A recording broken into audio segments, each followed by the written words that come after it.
I am Yicheng Li from Professor Dongyap Lee's lab in Songkyunkwan University. Today, my presentation topic is application of genome-scale metabolic modeling for evaluating probiotic potential.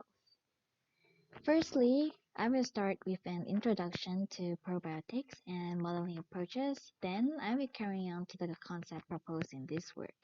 Next, I will present about a case study and its results and conclusions using the concept presented. Lastly, I will share about my current research. So, what are probiotics? Probiotics are live beneficial microorganisms that promote a healthy balance of gut bacteria. It can exist in forms of dietary supplements, but it is also found in common foods such as various dairy products and fermented foods such as kimchi. However, probiotics are becoming more popular as a form of live biotherapeutics. The term next generation probiotic have been generated in recent years, which represent probiotic strains mainly derived from the human microbiome to be used as a form of live biotherapeutics. There are, however, several major challenges, mainly in selecting promising strains and formulate multi-strain probiotic blends. Other than that, probiotics efficacy is highly variable depending on individual dietary regimes, gut environments, and health conditions.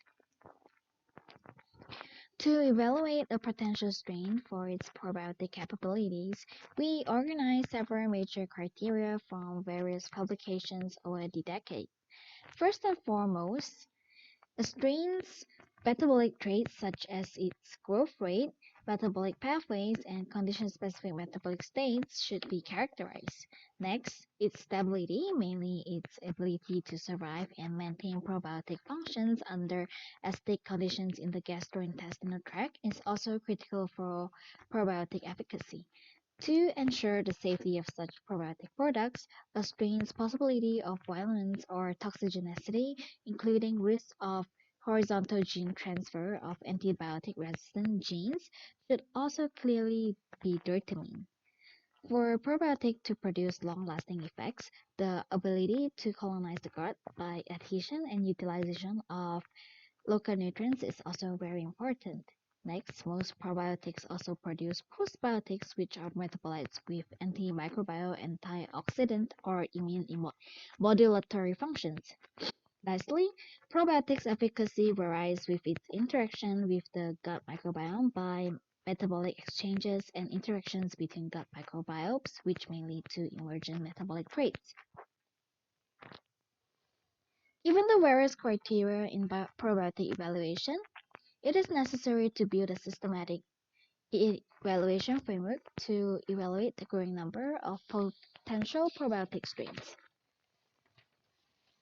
I believe that a computational approach such as box balance analysis or FBA is highly useful in probiotic evaluation.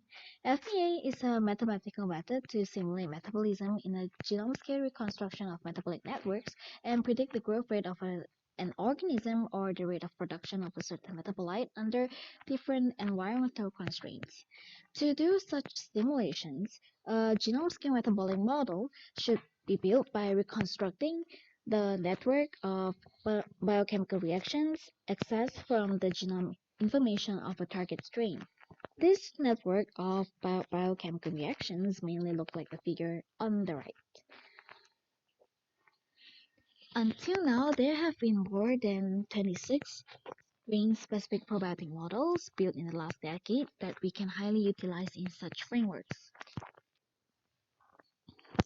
In our work, we produce a conceptual design framework using GM-guided in silico analysis that can be used to design personalized probiotics formulation.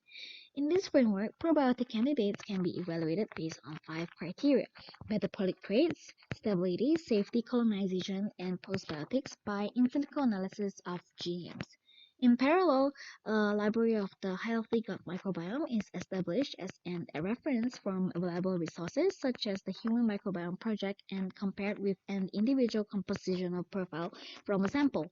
Based on compositional dissimilarity between the sample and healthy standard, Target strains or species in the gut can be sought out for the purpose of the restoration of healthy microbiome balance, followed by selecting probiotic candidates based on their interactions with the target gut microbiomes. Finally, we can suggest a personalized multi-strain combination by blending high-ranking probiotic candidates which have high scores in probiotic capability and positive interactions with the target gut microbiomes, as well as other probiotic strains.